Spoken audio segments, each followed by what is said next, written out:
Hello students, आप सबका मेरे यूट्यूब चैनल शिक्षा एजुकेशन ऐप पर स्वागत है। बच्चों, इस वीडियो में हम बात करने जा रहे हैं रेलवे ग्रुप डी की वैकेंसी के बारे में। बच्चों, आप सभी को पता है कि रेलवे भर्ती बोर्ड की तरफ से कुछ समय पहले ग्रुप डी का वैकेंसी का नोटिफिकेशन निकाला गया था। तो इस वीडियो में हम आपको उसके डिटेल नोटिफिकेशन के बारे में बात करेंगे। तो बच्चों, सबसे पहले बात करते हैं इसकी इम्पोर्टेंट डेट्स के बारे में। तो बच्चों, इम्पोर्टेंट डेट्स में सबसे पहले क्या आता है बच्चों, 23 जनवरी 2025 से आप अपने ऑनलाइन आवेदन कर सकते हो। सेकंड पॉइंट आपका क्या है? सेकंड पॉइंट आपका है जो फॉर्म की लास्ट डेट होगी अप्लाई करने की, वो क्या होगी? 22 फरवरी 2025। बच्चों, आपको पता है कि फॉर्म भरते समय कभी कभी साइट बिजी हो जाती है तो फीस सबमिट नहीं हो पाती। तो आपकी फ़ीस सबमिट की लास्ट डेट जो दी हुई है बोर्ड की तरफ से, वो दी गई है 24 फरवरी 2025। चौथा पॉइंट क्या है बच्चों? चौथा पॉइंट है आपका करेक्शन डेट। मतलब फॉर्म फिल करते समय कोई गलती हो गई तो उसको सही करने के लिए आपका पोर्टल जो ओपन होगा वह होगा 25 फरवरी 2025 से 6 मार्च 2000 तक। पर बच्चों, ध्यान से फॉर्म अपना आप फिल करना, बिकॉज अगर आप करेक्शन कर देते हो किसी फॉर्म को भरना तो आपको एक्स्ट्रा फीस देनी पड़ेगी और 250 रुपीज़ आपको एक्स्ट्रा फीस पे करनी पड़ेगी, तब आपकी करेक्शन हो पाएगी। बच्चों, आगे बात करते हैं कि किस लेवल की पोस्ट है, किस फेज़ की पोस्ट है, इसमें आपकी इन हैंड सैलरी क्या होगी, आपके इसके अंदर जो आपकी एज होगी वो क्या है, आपकी टोटल वैकेंसीज कितनी है, वो बात करते हैं बच्चों इस बारे में। बच्चों, लेवल 1 की पोस्ट होगी और फेज़ 7 की पोस्ट होगी।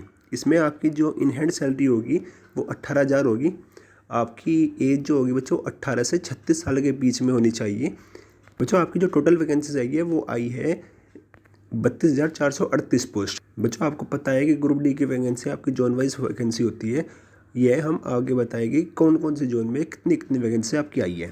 अब बच्चों, नेक्स्ट पॉइंट के बारे में बात करते हैं। बच्चों, पॉइंट पर आपको बहुत ध्यान से बात सुननी है, ये बात कि इसके अंदर आपका क्या पॉइंट होगी, क्या आपका इसके अंदर पॉइंट दिया हुआ है। बच्चों, इंपॉर्टेंट पॉइंट है, आपको ध्यान देना चाहिए। ये इंपॉर्टेंट पॉइंट आपका क्या है?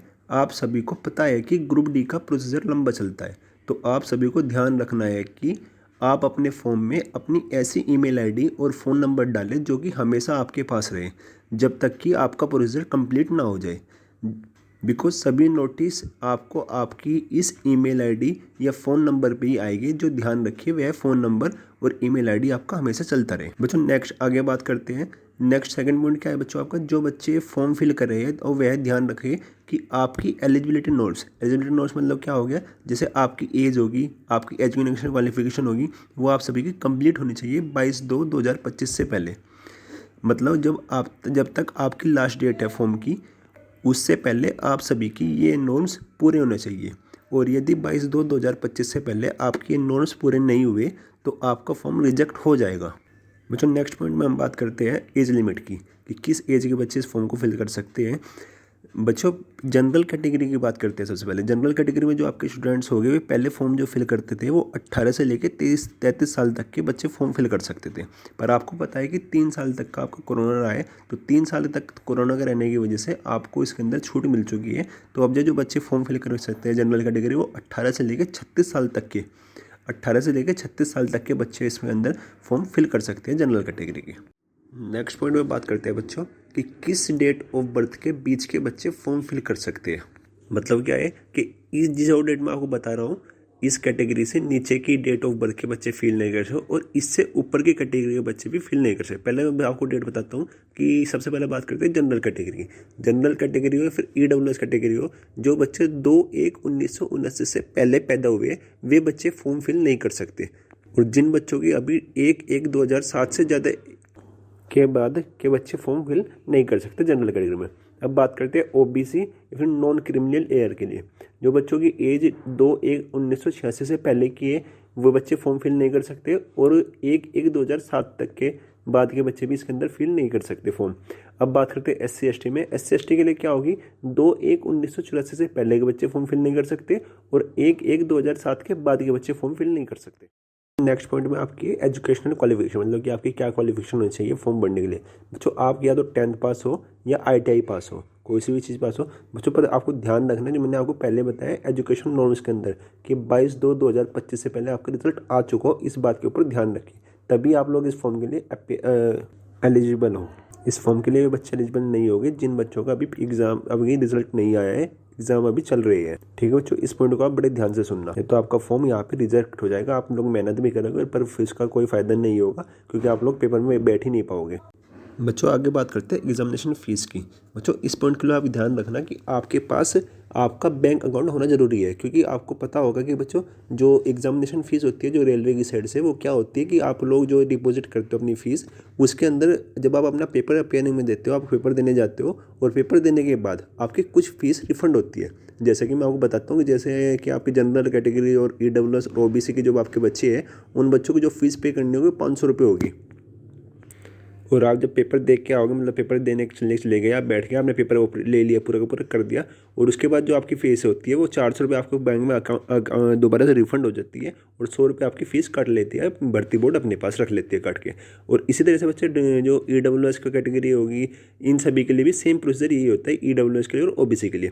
बच्चों ध्यान रखना, जो SC और ST कैटेगरी है या फिर आपकी PWBD जो कैटेगरी होगी, इकोनॉमिकल जो आपके सेक्टर होते हैं बैकवर्ड क्लासेस के, इनकी जो फीस होती है वो 250 रुपये होती है। और ध्यान रखना इन बच्चों की फीस जो 250 होती है वो कम्प्लीटली आपकी रिफंड हो जाती है जब आप लोग अपेयरिंग में हो जाते हो, आप बैठ जाते हो CBT बोर्ड के अंदर। तो आपको ध्यान रखना है कि आपको अपना ही बैंक अकाउंट लगाना है। जनरली क्या होता है, ज़्यादातर इस बारे में बच्चों को नहीं पता होता, तो जो फॉर्म आपका भरता है कैफ़े वाला, वे अपना बैंक अकाउंट लगा देता है उसके अंदर, और जो वो रिफंड पैसे होते हैं वो उसके अकाउंट में जाते हैं, ना कि आपके अकाउंट में। तो इस बात को ध्यान रखना है कि आपको अपना अकाउंट लगाना है, अपना बैंक अकाउंट लगवाना है, ना कि उस कैफ़े वाले का। बच्चों नेक्स्ट पॉइंट आपका है रिक्वायरमेंट प्रोसीजर, मतलब बात करते हैं कि किस तरीके से कौन कौन से फेज़ होगी जो आप जब आप भर्ती होगे तो आपको किस किस स्टेज से गुजरना होगा, बात करते हैं उसके बारे में। सबसे पहले आपकी जो स्टेज होगा वो क्या होगा, CBT मोड होगा, मतलब कंप्यूटर बेस्ड टेस्ट होगा।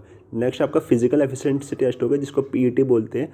थर्ड आपका डॉक्यूमेंट वेरिफिकेशन होगा, DV टेस्ट। एंड फोर्थ आपका मेडिकल एग्जामिनेशन होगा। बच्चों ध्यान से देखना इस पॉइंट को, इसी पॉइंट में इसने लिखा हुआ है कि आपके पास जो आपकी ईमेल ID होगी और आपका Gmail जो आपका फ़ोन नंबर आपने पहले दिया है, उसी के बाद उसके पे ही आपके इन्फॉर्मेशन जाएगी CBT की भी, PET की भी, DV और ME की, मतलब कि जितने भी आपके कंप्लीट स्टेजेस हो गए उन सभी की इन्फॉर्मेशन किस पे जाएगी, आपकी ईमेल ID पे और आपके जो आपने फ़ोन नंबर दिया है उसके ऊपर। और ध्यान रखना है चौथा पॉइंट आपका क्या दिया हुआ है इसके अंदर, D पॉइंट, उसने बोला है पहले आपको चौथे पॉइंट में कि अगर आपका एग्जामिनेशन आपका क्लियर हो जाता है तो आपके जो आपका PET होगा, DV आपका होगा, जो ME होगा, उसके लिए आपको जो वहाँ पे भी बुलाएगी वो आपको वहीं पे ही जाना होगा, ना कि आपको आप उसके लिए चेंजेस नहीं करवा सकते कि सर मैं वहाँ पे नहीं जा सकता तो आप मेरा वो वेन्यू चेंज कर दो या फिर आप मेरी डेट चेंज कर दो, वो किसी भी हालत में चेंज नहीं होगी। इसने पहले ही लिख के आपको दे चुके हैं D पॉइंट के अंदर। अब नेक्स्ट पॉइंट में बात करते हैं बच्चों हम इसके एग्जामिनेशन प्रोसेस के, मतलब कि एग्जाम किस तरह का होगा, क्या क्या प्रोसीजर, कौन कौन से सब्जेक्ट हो गए आपके एग्जाम के अंदर, अब बात करते हैं उसके बारे में। पहला पॉइंट क्या है आपका, पहला पॉइंट आपका दिया हुआ है इसमें सामान्य विज्ञान, मतलब कि इंग्लिश में इसको बोलते हैं जनरल साइंस हम लोग। नेक्स्ट आपका होगा गणित, मैथ्स। थर्ड आपका होगा जनरल इंटेलिजेंस, मतलब कि रीजनिंग आपको बोलते हैं। और फोर्थ पॉइंट आपका GK और GS, इसको आप बोलते हैं सामान्य जागरूकता और साम्य मामले। बात करते हैं कौन कौन से हो गए, ध्यान रखना है आपको हर क्वेश्चन का 1 नंबर होगा। सबसे पहले मैं आपको बता देता हूँ, हर एक क्वेश्चन का 1 नंबर होगा। तो आपके पास आपके पेपर में 100 नंबर आएंगे, 25 क्वेश्चन आपके साइंस के होंगे, 25 क्वेश्चन आपके मैथ्स के होंगे, 30 क्वेश्चन आपके रीजनिंग के और 30 क्वेश्चन आपके GK और GS के। तो बच्चा 100 क्वेश्चन 100 मार्क्स, मतलब एक क्वेश्चन 1 नंबर का होगा। और आपको जो टाइम मिला वो कितना मिला, बच्चा 100 क्वेश्चन आपको अटेंड करने होंगे 90 मिनट में। तो आपको ध्यान रखना है कि 100 क्वेश्चन को आपको 90 मिनट्स में अटेम्प्ट करना है। एक बात और आपको मैं बता दूँ, इस पेपर के अंदर आपके बच्चों नेगेटिव मार्किंग होगी। नेगेटिव मार्किंग कितनी होगी, नेगेटिव मार्किंग इसने दी हो 1/3 मार्क्स। तो 1/3 मार्क्स का मतलब क्या हो गया कि अगर आप लोग 3 क्वेश्चन गलत करते हो तो आपका 1 नंबर काट लिया जाएगा। तो बिल्कुल ध्यान से आपको पेपर देना है, आप कोई भी गलती ना करें। नेगेटिव मार्किंग 1/3 की बहुत ज़्यादा होती है कि 3 क्वेश्चन आप गलत करो और आपका जो 1 नंबर है वो भी सही वालों में से काट लिया जाए। आगे वीडियो में बढ़ने से पहले हम आपको बता देना चाहते हैं कि हम आपके लिए चैनल शिक्षा जोशन ऐप पर free of cost group D के लिए एक सफल बैच स्टार्ट करने जा रही है, जिसमें आपको सभी सब्जेक्ट की कंप्लीट प्रिपरेशन कराई जाएगी। आइए अब आगे वीडियो में बात करते हैं सिलेबस के बारे में कि ग्रुप D का सिलेबस क्या होगा, इसमें कौन कौन से सब्जेक्ट में क्या क्या आपसे पूछा जाएगा। सबसे पहले आपका सब्जेक्ट में बात आती है मैथ्स की। सेकंड पॉइंट आपका होगा जनरल इंटेलिजेंस और रीजनिंग। थर्ड आपका जनरल साइंस होगी और फोर्थ आपका जनरल अवेयरनेस और करंट अफेयर्स होगी। बच्चों मैथ्स साइंस सब्जेक्ट जो आपके आप सोचते हो बहुत डर लगता है, रीजनिंग सब बच्चे इजीली कर लेते हैं, GK जी सब बच्चे सब कर लेते हैं। बच्चों आप सभी को आपको बहुत एक्सपर्ट टीचर से आपको मैं दे रहा हूँ, जो मैथ्स साइंस और आपकी जनरल जो GS आपकी होगी वो आपको कंप्लीट कराई जाएगी। तो आपको बेफिक्र होगी, कंप्लीट आपको सिर्फ और सिर्फ क्लासेस अटेंड करनी है। ये आपका इंग्लिश में सिलेबस है, मैथ्स का, रीजनिंग का, जनरल साइंस का और करंट अफेयर्स का। नेक्स्ट बच्चों बात करते हैं, इसमें आपका मैंने आगे आपका हिंदी में सिलेबस भी दिया हुआ है, आप हिंदी में सिलेबस देख लेंगे नेक्स्ट आपका। और बच्चों अगर आपको इस सिलेबस को चाहिए, इस सिलेबस की PDF मैंने अपने टेलीग्राम चैनल पर डाल दी गई, जिसका लिंक आपको डिस्क्रिप्शन में मिल जाएगा इस वीडियो के। तो आप वहाँ पे जाकर डाउनलोड कर सकते हो हमारे टेलीग्राम चैनल से। बच्चों अब बात करते हैं कैटेगरी वाइज वैकेंसी की, कौन कौन से जोन में आपकी वैकेंसीज आई है। बच्चों पहले जोन आपका अहमदाबाद है, दूसरा अजमेर, तीसरा बेंगलोर, चौथा भोपाल, और आपका मुंबई है, पटना है, कोलकाता है, गुवाहाटी है। ऐसे बहुत सारे जोन हैं बच्चों, आप ये सब देख लोगे।